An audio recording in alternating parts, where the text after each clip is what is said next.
morning, dear student. Today in class 12th, we discuss about how do living organisms cope with environment. How do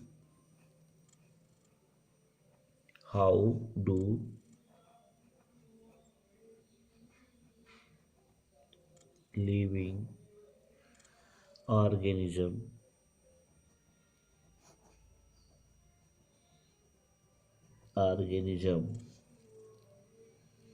cope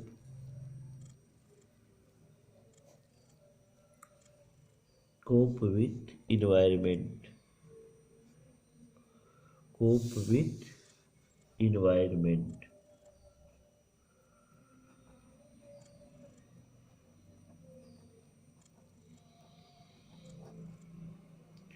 dear student, हम देखेंगे कि किस प्रकार से कोई living organism कोप करता है इन्वायरमेंट से, किस प्रकार से ये झेलता है।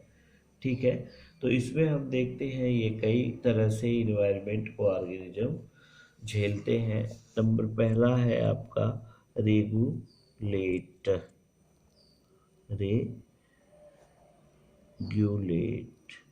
पहला क्या है? रेगुलेट।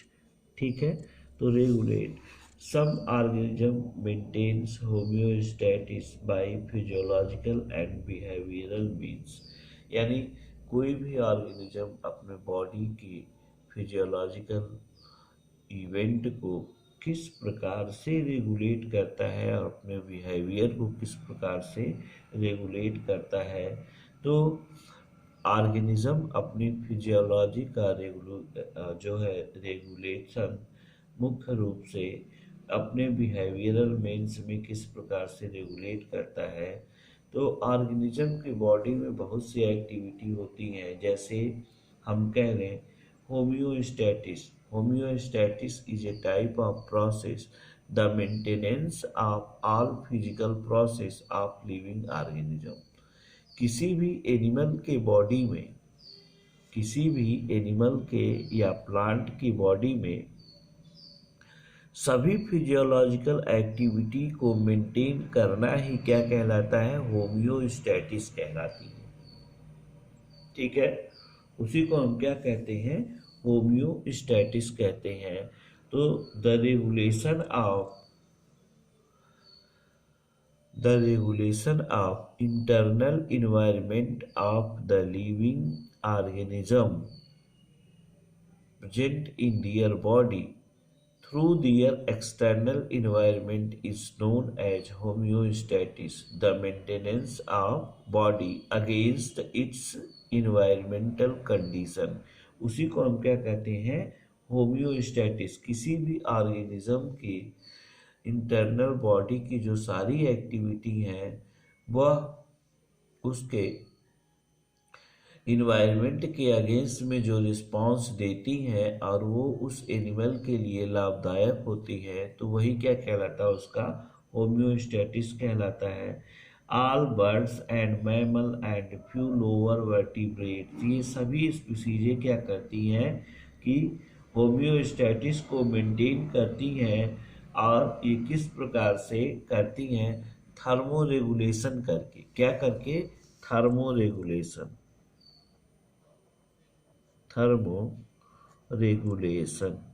तो थर्मो रेगुलेशन का मतलब maintenance of body temperature. Her organism अपने बॉडी के टेम्परेचर को मेंटेन करता है, जिसको हम क्या कहते हैं? Thermo regulation. ऑस्मो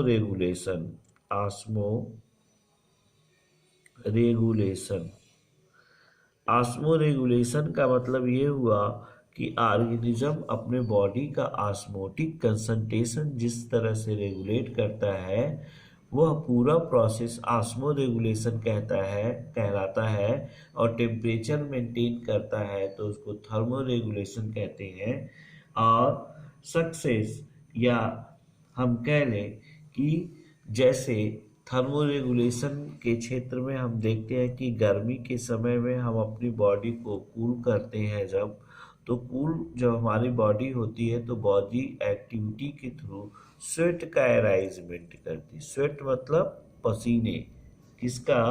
स्वेट यानी पसीने निकलते हैं जिससे हमारी बॉडी क्या होती है, टेम्परेचर को झेलती है और ठंडी होती है। गर्मी के समय में हमारे बॉडी से स्वेट निकलता है और वो हमारे बॉडी की कूलिंग प्रॉपर्टी है। हमारी बॉडी को क्या करता है, जिससे इंटरनल हीट क्या होती है, बाहर चली जाती है, जिससे बॉडी क्या हो जाती है, कूल हो जाती है। तो इस तरह से हम थर्मोरेगुलेशन कहते हैं। और ठंडी के समय में क्या हो जाता है, पाइलो इलेक्शन होने लगता है।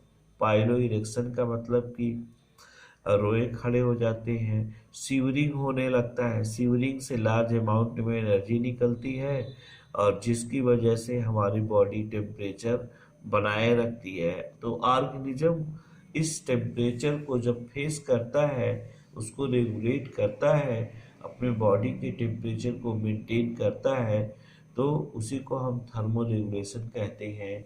तो इस पूरे प्रोसेस में हम देखेंगे कि the process of maintenance of body temperature is known as thermoregulation, while the process of regulation of osmotic pressure into the body is known as osmoregulation.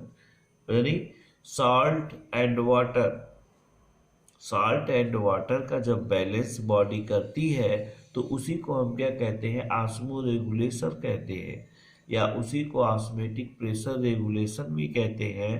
तो the maintenance of water and salts, the maintenance of water and salt into the body is known as osmoregulation. तो यहाँ पर हम कह सकते हैं maintenance, the maintenance of water and salt into the body। किसी living organism के body में वाटर और साल्ट का मेंटेनेंस होता है, उसी को हम क्या कहते हैं, ऑस्मो रेगुलेशन कहते हैं। ठीक है, तो वाटर और साल्ट का रेगुलेशन करने के लिए बहुत से एग्जाम्पल आप में आएंगे। ठीक है, अब नेक्स्ट जो है आपका पॉइंट होता है, तो ये बॉडी इस तरह से क्या करती है, रेगुलेट करती है। क्या करती है, रेगुलेट करती है। अब नेक्स्ट जो है आपका, इसी को पैराग्राफ के सापेक्ष में दिया जाता है कि किस प्रकार से बॉडी जो है अपना रेगुलेशन करती है। आगे चलते हैं, हम देखते क्या है।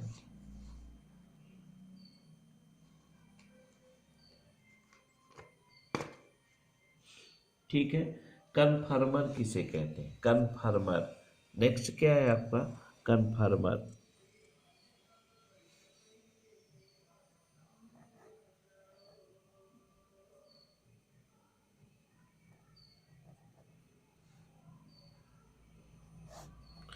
कन्फर्म किसे कहते हैं, the majority of animal and nearly all plant can not maintain a constant interaction environment. यानी कोई भी प्लांट और एनिमल की बॉडी अपने बॉडी के ऑस्मोटिक कंसंट्रेशन को जब मेंटेन करता है, तो उसी को हम क्या कहते हैं, कन्फर्मर्स कहते हैं। ठीक है ना। तो कोई भी ऑर्गेनिज्म चाहे वो प्लांट हो या एनिमल्स हो, ठीक है ना, तो the maintenance of osmotic balance in the body of organism is called कन्फर्मर। The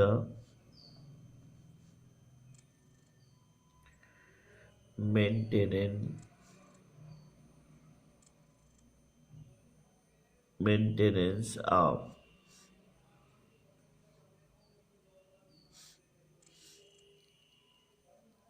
a body osmotic concentration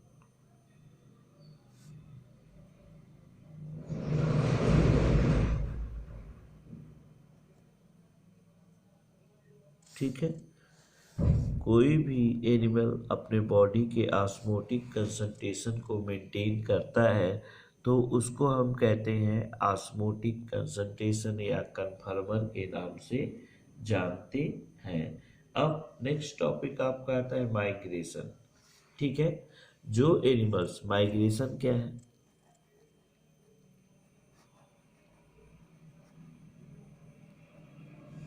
ठीक है, सपोज करिए कि इन्वायरमेंट की कंडीशन इतनी अनफेवरेबल हो जाए कि कोई भी ऑर्गेनिज्म एक स्थान से दूसरे स्थान तक माइग्रेट कर जाए तो उसको हम क्या कहते हैं? माइग्रेशन कहते हैं। तो द टेम्पोररी, इसको हम डिफाइन कर सकते हैं, the temporary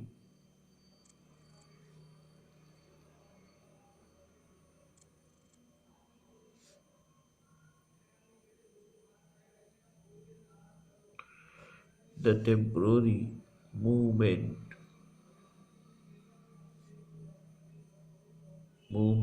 of organism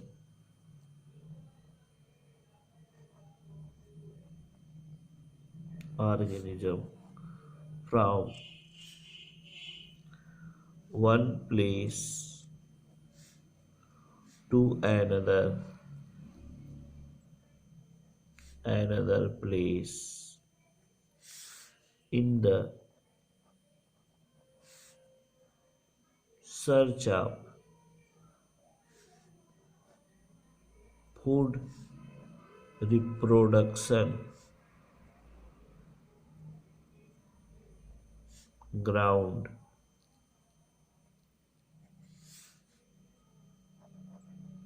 called migration. ठीक है, यानी the periodic movement of an organism, the periodic movement of an organism from one place to another place in the search of food and reproduction is called migration।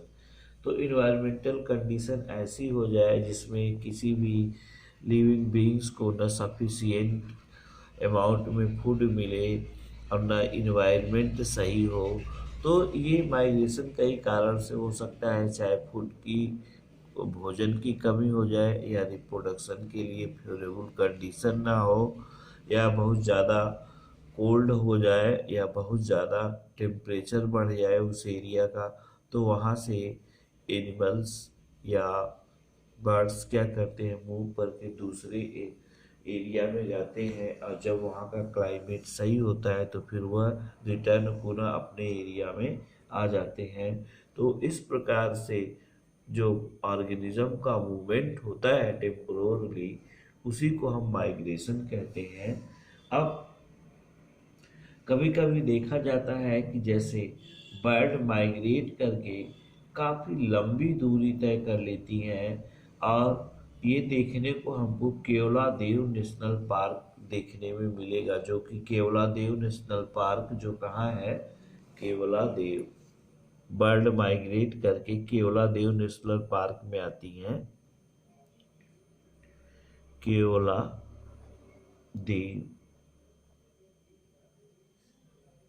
National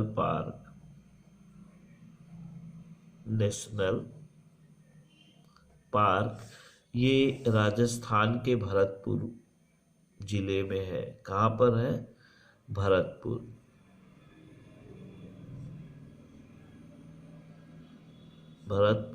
Rajasthan. Bharatpur Rajasthan में Keoladeo national park है। यहाँ पर बहुत सी migratory birds क्या होती हैं? आती हैं, और जब उनका फेवरेबल कंडीशन आता है तो फिर वो अपने स्थान पर फिर रिटर्न वापस चली जाती हैं। तो इस तरह से हम देखते हैं कि ये जो है किस प्रकार से किसी एनिमल्स में अपने आप को रेगुलेट करने की क्षमता होती है अकॉर्डिंग टू इन्वायरमेंट। ठीक है, तो फिर इसके बाद है सस्पेंड। कुछ एनिमल ऐसे होते हैं कि जो काफ़ी समर में जो गर्मी का समय आता है तब अपने आप को किसी बड़े पत्थर या ज़मीन के नीचे बर्रों बनाकर उसमें इंटर कर जाते हैं और वह तब तक उसमें पड़े रहते हैं कि जब तक फेवरेबल कंडीशन ना आ जाए, जैसे फ्राक को हम कह लें तो इसके अंतर्गत जैसे आ जाता है हिबरनेशन और एस्टिवेशन। जब गर्मी के समय में ऐसा होता है तो उसको एस्टिवेशन कहते हैं, जिसको समर स्लीप कहा जाता है, और जब विंटर का समय आता है तो उसको हिबरनेशन कहते हैं। यानी गर्मी के समय में जब कोई भी लिविंग ऑर्गेनिज्म अपने आप को प्रोटेक्ट करने के लिए, अपने बॉडी के टेम्परेचर को प्रोटेक्ट करने के लिए या सारी फिजियोलॉजी को रोक कर ज़मीन के अंदर चले जाते हैं या स्टोन के नीचे दुबके रहते हैं, तो अपने आप को प्रोटेक्ट करते हैं। इस तरह के प्रोटेक्शन को हम कहते हैं एस्टिवेशन। कब? गर्मी के समय में। लेकिन जब काफ़ी ठंडा पड़ने लगता है और उनका जो बॉडी उस ठंडे को झेलने में असक्षम होता है, या क्या हम कह लें कि सक्षम नहीं होता है, तो वो क्या करते हैं, किसी स्टोन या किसी पैलेस पर किसी प्लेस पर क्या होते हैं, सुटेबल प्लेस पर वो जाके अपने आप को एकदम स्टेबल कर लेते हैं, जिससे लेस एनर्जी लॉस होती है और अपने आप को प्रोटेक्ट करते हैं, तो उसको हिबरनेशन कंडीशन कहते हैं। ठीक है, तो ये कंडीशन देखने को मिल सकता है आपको। तो ये मेढक में भी पाया जाता है, बियर ग्रो, इन सब में क्या होता है, एस्टिवेशन और हिबरनेशन दोनों प्रोसेस चलते हैं। नेक्स्ट आपका टॉपिक आता है एडॉप्टेशन। एडॉप्टेशन क्या होता है? ठीक है, क्या होता है एडॉप्टेशन? और ये तो हो गया, अब दूसरा है एडॉप्टेशन।